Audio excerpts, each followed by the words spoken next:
पुण्यातून डॉक्टर तावरेंची शिफारस केल्याच्या वादावर सुनील टिंगरे यांनी स्पष्टीकरण दिलं आहे। लोकप्रतिनिधी असल्याने शिफारसीसाठी अनेक जण येत असतात असं ते म्हणाले।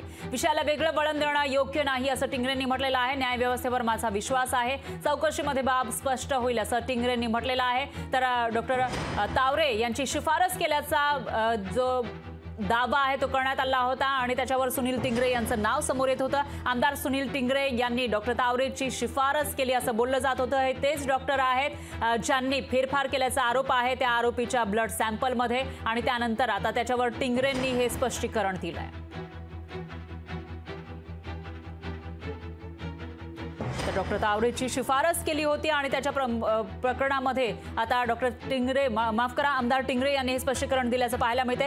एक आरोपी अल्पवयीन आरोपी ज्यानं दारू पिऊन गाडी चालवलेली होती भरधाव आणि त्याच्यामध्ये दोघांचा जीव गेला होता। त्याच प्रकरणामध्ये त्या अल्पवयीन आरोपीच्या ब्लड सॅम्पलमध्ये फेरफार केल्याचा आरोप आहे आणि हा आरोप डॉक्टर तावरेवर करण्यात आला आहे आणि या तावरेची शिफारस आमदार सुनील टिंगरे यांनी केल्याचा आरोप करण्यात आला आहे। त्यावर आता टिंगरेंनी स्पष्टीकरण दिलंय।